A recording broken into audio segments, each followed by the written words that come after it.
Whenever I'm reading about Mass Effect, I see comments about how the choices in the games don't matter because of the ending.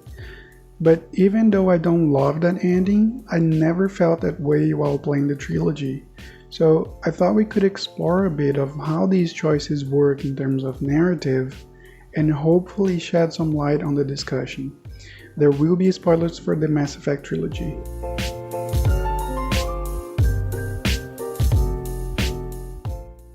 It seems to be widely accepted by players and even by game designers that by making meaningful choices whose consequences they care about, players can have interesting ethical and moral experiences. So in short, in-game choices are meaningful when their outcome matter, right? Let's dive deeper into this. In their wonderful paper, Jeff Ney and José Zagal categorize these ideas as consequentialist assumptions, which is when you believe that the morality of an action is based on the outcome rather than the moral character of the action itself.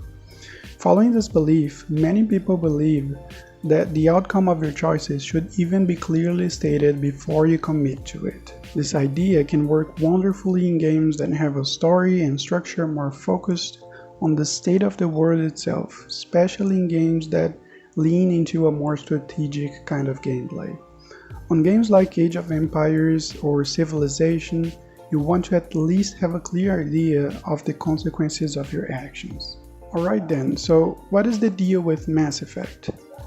You have countless decisions during the trilogy, but the end of the third and final game is basically a choice between three colors. Well, as Tom Hanks said in the Polar Express, "One thing about trains. It doesn't matter where they're going. What matters is deciding to get on." But the complaints go beyond that, so let's take a look at a more practical example. On Mass Effect 1, after defeating Matriarch Benezia, Shepard and, by extension the player, is faced with a decision to kill the Rachni Queen or to let her escape. Just a quick context for those who aren't familiar with the game's lore. The Rachni were a powerful species that threatened the whole galaxy in the past and were eventually driven to extinction. But then some frozen eggs were found and brought to this place to be studied. If you choose to let her live, you will encounter her again on Mass Effect 3, and she has been enslaved by the Reapers to create soldiers. But if you choose to kill her, you will meet a clone of a Rachni Queen on the third game, and the final outcome is very similar.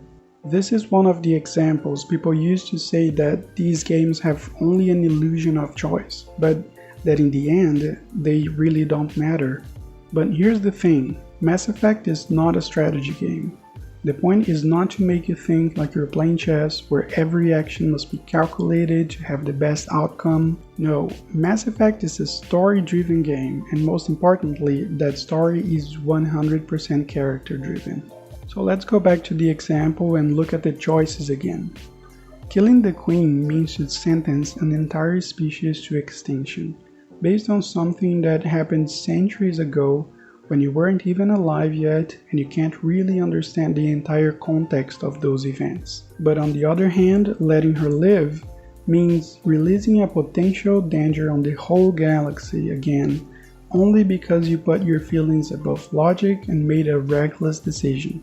So yeah, it may not have a huge consequence down the line, but as Jeff and José said, these choices help the player reflect meaningfully about the subtleties and motives behind their actions. There are ancient ethical theories called virtue ethics that emphasize moral character over moral duties or the consequences of actions.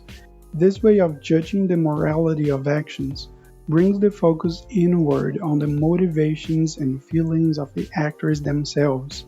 You can argue that every game has choices. When playing Mario, you very often choose between jumping on the head of a Goomba or just carrying on and letting it get away, but you never stop to analyze the reasons why Mario would do this or that, because that is not part of the design of the game. But the choices in Mass Effect are there to shape the personality and motivations and to create your own Commander Shepard. Sure, we all got to a similar end, but I am certain that your shepherd is not exactly the same as mine. So our experiences, while very similar, were fundamentally different. And that is why those choices are definitely not meaningless. They provide us with an ethical playground where we can test different ideas to make sure what is more in line with the character we are creating. And this depth of experience can really be hindered by a consequentialist way of thinking, a way that makes you lose some of the connection you could have with the main character of the game.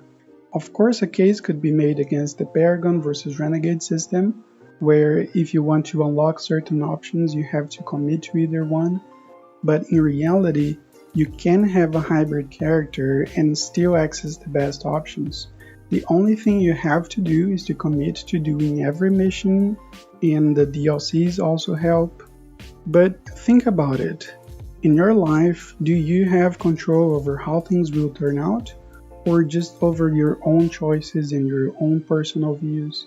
I believe it's the latter, and I think it's something really powerful. But anyways, these are my thoughts. If you disagree or have a different idea, just let me know in the comments. See you next time.